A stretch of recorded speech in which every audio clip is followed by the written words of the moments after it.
you have a chance to run right out of here after this is concluded, because the deadline has been extended for the $500 fundraising prize until 3. So just so you know. And if you're competing in the tourist division of the biathlon, please begin reporting your steps at noon, which if you haven't done would make you late, but. All right, so we're delighted to go into the 92nd, which is probably the most relevant in your life going forward, as it will be the kind of thing that will be part of what happens all the time in terms of how we speak up. You already know this, but let me read for you what today, right now, is about. Imagine that you are an employee of the company whose case you've been studying. You're at a meeting in which people are discussing the issue. However, no one has brought up ethics. There's a pause in the conversation. You have 90 seconds, and trust me, I figured out finally at the end of this how to use this. You have 90 seconds in which to convince the other people at the meeting that there are ethical issues that need to be addressed. You do not have to argue for a solution, and in 90 seconds I wouldn't advise it. You just need them to see that there are serious ethical issues here. And you've each selected one member of your team who's going to do that. And you have the option of standing at the podium, standing, or sitting down. And I would like to know, just quickly now, if you would tell me, it makes it easier, who is going to be doing it for Holy Cross? James Bro. James, okay. Thank you. And you're doing it for everyone. I just would like to know the name of the person. And for Navarra? Juan. Okay. Thank you. Texas? James Snooker. Oh, hello.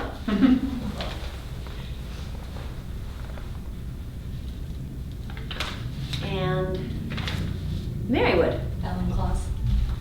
Okay. All right. The order is the order I just called. So, James, would you join us? Thank you. And if you give me a moment to do two things. I'm recording this for the posterity of hearing it afterwards. Which does not mean I'm not listening to it now. I'm just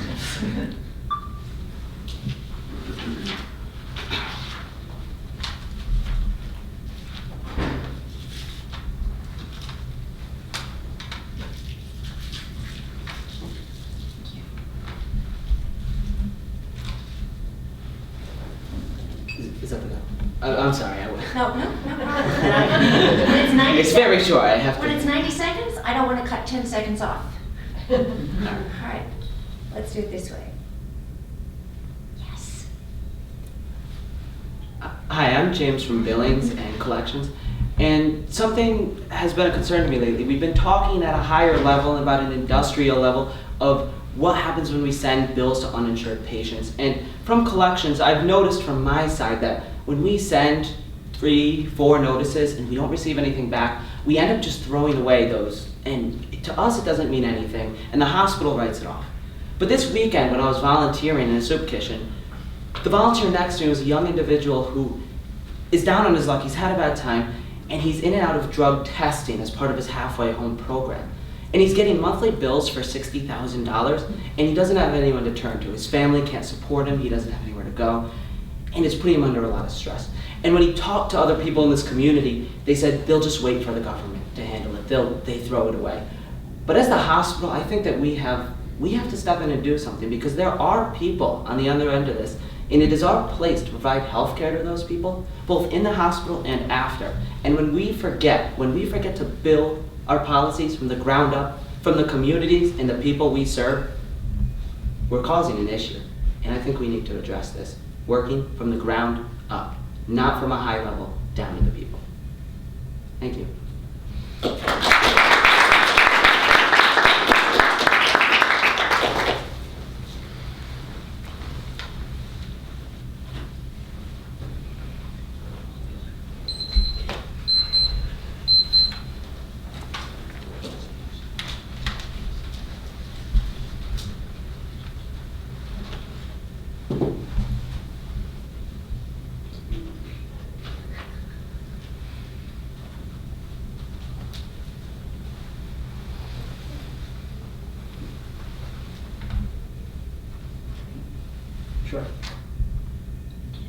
Guys, let me just take 90 seconds of your time before we go for lunch. I've been working for this company for 10 years now. I still remember my first day, and now I lead the whole marketing department, as you all know. The accounting fraud that was publicly admitted last week by our ex-CEO, that's not the only reason for which this company is today the 4th largest retail store in Chile. Our company works. Our business model meets the needs of the Chilean society. So, I've heard the new board of directors is planning to implement some ethical policies. I've heard them talk about a code of conduct, about training programs. That's fine. And you'll have to deal with these policies, of course. But let me tell you something. Policies are just policies. What this means is that ethical behavior, that's a different story. Ethics are about human beings. If we want this company to recover the trust from the market, then we need a group of people who are committed to do some good to others. Companies are nothing but people. So, we live in a society, and if we want to make an impact, please take this into account. Make that impact positive. Thank you very much.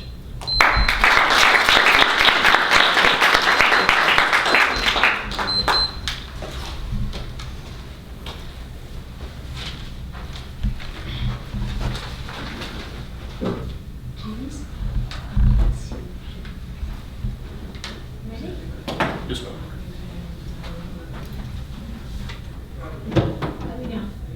I'm ready. Hi, everyone. Just want to recap on the CRS team's presentation on food waste, more specifically the ethical portion. They brought up some really good points that we should really be concerned about. Remember when they said that you can't sell food to a dead planet? In their presentation, they proposed a land ethic portion focused on food waste, more specifically our food, our farms, and our international contractors. The ethic, the moral perspective that they proposed was how we and our associates use the land to take an in-depth look at the company's misuse of the land and misuse of land and crops, along with the future implications it has. They presented the land ethic as a cog in the system, along with corporate ethics and the triple bottom line. They have the land ethics spinning our corporate ethics, which in turn spin the triple bottom line. I don't know about y'all, but they brought up some really alarming statistics that really made me concerned about food waste in the future. For example, did you know that methane gas is 21 times more potent at causing climate change than carbon dioxide? Or that one third of food produced for human consumption actually goes to waste before it ever hits the market? These are really big issues, and issues we ought to be concerned about if we're thinking long term for the company and the problems we're going to face when 9 billion people call Earth home. Thank you for your time.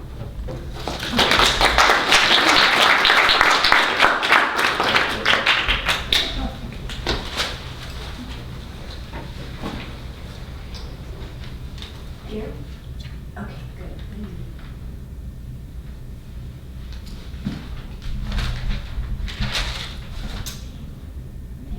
Last year, one of our coworkers here at Dish Network, Brandon Coates, was fired for his off-duty use of medical marijuana. They found this out through a random drug test. Now, there's many issues with this. To begin, medical marijuana is a far safer treatment option than opioid painkillers. 19,000 individuals died from an overdose on painkillers last year, whereas not a single death was linked directly to medical marijuana. Furthermore, individuals addicted to painkillers are 37 times more likely to become addicted to heroin than marijuana users are. If workplace safety is such a huge issue here, then why is our company coercing us into using a far more dangerous option? If it does not affect our performance here, then why should an employer have the right to tell an individual how to treat their illness? It's a personal choice and ought to be outside the employer's sphere of control. Additionally, Dish Network randomly drug tests half of their employees every year. But what do they actually learn from random drug testing?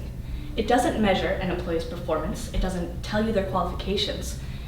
Brandon Coates was in the top 5% of his coworkers and was offered a promotion before the test occurred. We lost a good employee because there's a negative stigma attached to medical marijuana. Random drug testing is destructive to the corporate culture here, and it's an unjustifiable loss of privacy. If we want to have a good environment, working environment here, an empowered workforce, we need to allow employees to make their own choices at their own time to the extent that it does not affect workplace performance or safety. Thank you.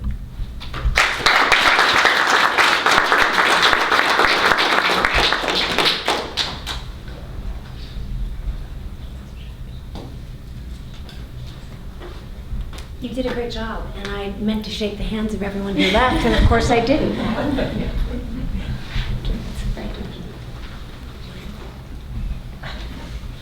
And Juan, thank you. There really isn't any provision for feedback after something like this, but I think it would be interesting to have teams that didn't have anything to do with a particular presentation comment on what they liked best about somebody else's. Can we do that? Because we have a couple of minutes. Yes? I mean, I really love the way that you sold the story of the country, the country of origin of your business. You really made us feel like you had some sense of connection to the people that you're talking about, and it made it real strong. Okay, you're taking care of Navarro.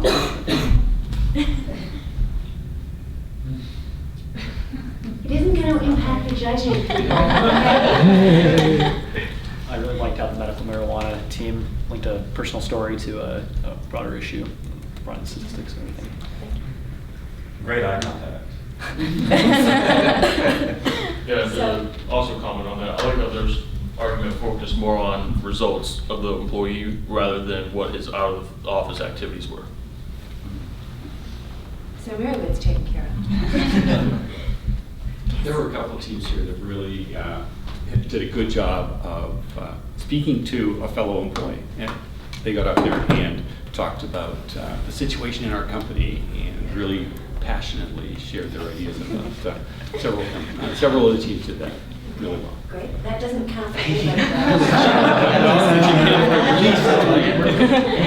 I really like the kind of take-home message from Holy Cross about that they really wanted their policies to be implemented from the ground up. I thought that was a very sort of powerful message that if you're going to tell somebody at a water cooler, that kind of gets people motivated. Holy Cross is not taking care. So what about Texas? Yes.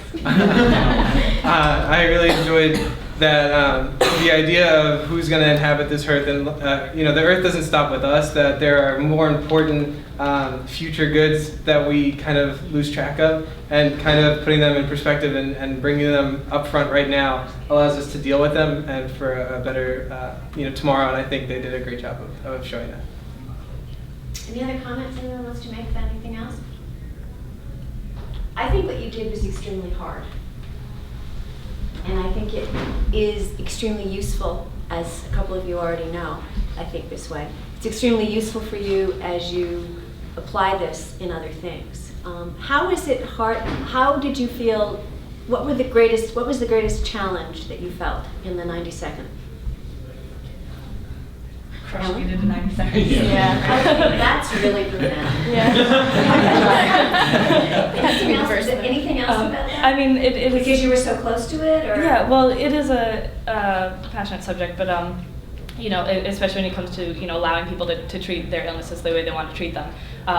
And there's a lot to say on it, and of course it's still a highly polarized topic between balancing workplace safety and allowing this kind of employees to do what they want to do. So I think trying to fit everything I wanted to get across into that 90 seconds and do it in a passionate way was kind of hard because I had to sort of speed up what I was talking about. Yeah, thank you. Not necessarily in this context, but if this were actually something that you were doing, knowing that your manager was in the room listening to what you said, and if you say something contrary to current practices, it could have an impact on you. So, you really have to have that personal connection to put it in motion. But it takes courage. Yeah. But on the other hand, almost everything we do takes courage if you think about it, unless we're really playing it so safe that we're dead and boring. And I think you're right. It's difficult to do it, and that's why the more practice we have, the easier it has. I've been amazed in asking this question and in trying to get a handle on some campuses about what stops people from talking. And it's amazing.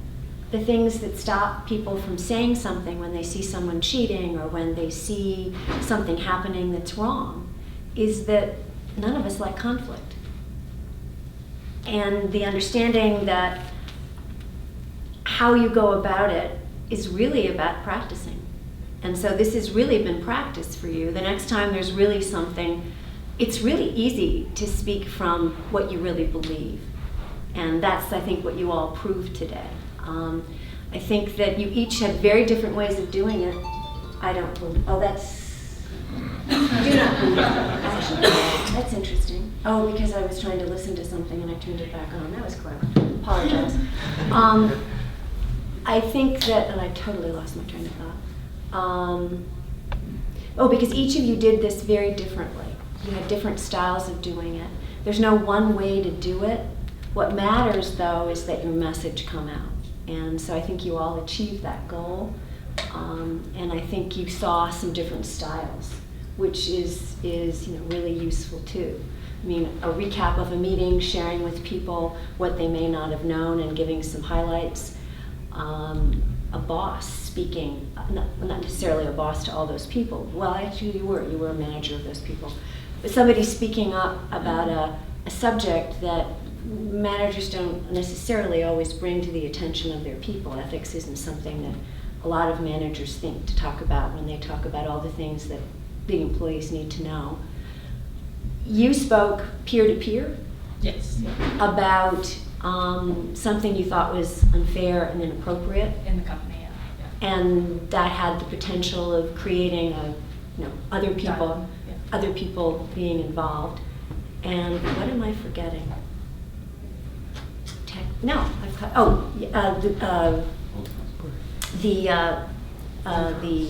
billing issue. You spoke from a perspective of